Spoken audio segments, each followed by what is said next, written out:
J'ai considéré qu'aujourd'hui, il faut absolument qu'on puisse passer du débat autour des hommes et des candidats à un débat d'idées, à un débat de fond, et pour pouvoir véritablement nous projeter dans l'avenir.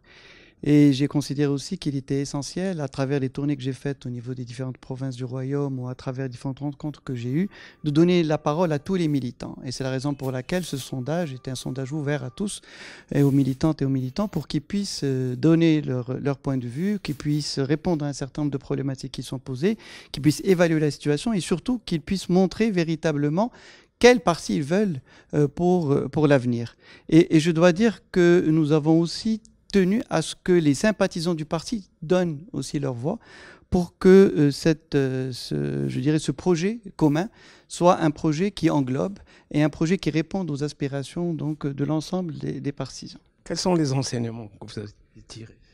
On peut dire qu'il y a un certain nombre d'enseignements importants. Le premier enseignement porte essentiellement sur la situation. Aujourd'hui, la plupart des réponses en fait, ont montré que les gens ne sont pas satisfaits de la situation du parti, mais en même temps, ils ont une confiance forte en sa capacité à se développer et à pouvoir jouer son rôle pleinement dans le cadre je dirais, du paysage politique et à l'avenir pour l'intérêt du pays. Et deuxième grand enseignement, c'est qu'aujourd'hui, les militantes et les militants ont défini un certain nombre de priorités pour le pays.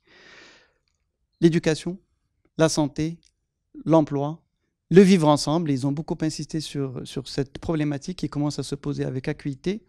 Et enfin, la problématique également, je dirais, du partage des richesses et de la justice sociale.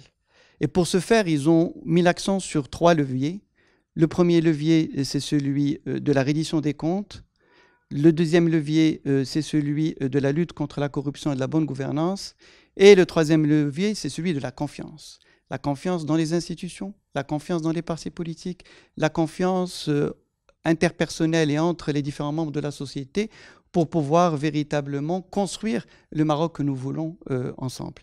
Et le troisième grand enseignement, c'est qu'aujourd'hui, un parti politique, et le Parti Sirel en particulier, a en soi toutes les capacités pour pouvoir répondre à ces attentes en, premièrement, établissant, je dirais, une vision et proposant un projet de société qu'il défend, dans le cadre, bien sûr, du projet global du pays. Deuxièmement, qu'il puisse également jouer son rôle pleinement en rétablissant sa crédibilité, en liant la parole à l'action et en respectant ses engagements. Troisièmement, en agissant dans une logique de proximité et en s'appuyant sur la société civile. Et je crois que c'est l'un des principaux enseignements, c'est que les gens du parti considèrent qu'on doit absolument dépasser cette fracture qu'il y a entre société civile et parti politique et qu'il faut qu'on agisse ensemble dans le sens de l'intérêt du pays. Parmi les priorités du militant et circlalien, on a constaté qu'il privilégie le programme et les alliances. Oui, en fait, l'idée qui ressort est qu'aujourd'hui, les circaliens considèrent que les alliances politiques futures doivent être basées sur des programmes. Il ne s'agit pas de se référer uniquement au rapprochement idéologique qu'il peut y avoir, ou bien aux convergences idéologiques, voire au passé commun qui existe sur le plan de la lutte pour l'indépendance ou autre, mais il privilégie aujourd'hui les programmes et considère que... pourquoi? Parce que on s'inscrit dans une logique d'un projet de société qu'il s'agit de défendre et que les partis qui considèrent et qui s'inscrivent dans le cadre de ce projet de la société où ils mettent l'accent, et je tiens à l'appuyer, ils mettent l'accent sur la démocratie comme étant un des leviers qui permettrait de résoudre les problématiques liées à l'emploi, liées également donc, à l'éducation et à la santé et à une meilleure justice sociale, donc seront bien sûr les bienvenus. Comment vous allez gérer, une fois élu, gérer la référence islamique de l'Istiqlal? Mais écoutez, en fait, le parti Istiqlal a toujours eu, dans le cadre de son référentiel, donc l'islam de l'ouverture, l'islam de la tolérance, l'islam du juste milieu, et a beaucoup mis l'accent, en fait, sur 2 points essentiels. D'abord, la raison dans l'islam, et 2, l'ijtihad, à savoir la capacité de se réformer et de développer pour être en phase avec la société. Et de ce fait, je dirais que à l'avenir, ce référentiel trouvera sa place dans le cadre des différentes références auxquelles nous nous appuierons pour pouvoir construire ce projet de société qui nous tient tant à cœur. Dans vos débats, qui est un projet qui vise premièrement à assurer l'égalité des chances, deuxièmement à avoir une véritable, je dirais, à dépasser la logique de l'exclusion et être dans une logique inclusive, et troisièmement développer l'aspect de la solidarité qui permettrait véritablement à développer les différents moyens d'un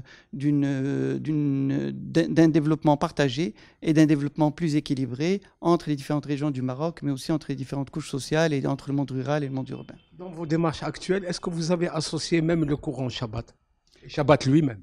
Mais écoutez, évidemment que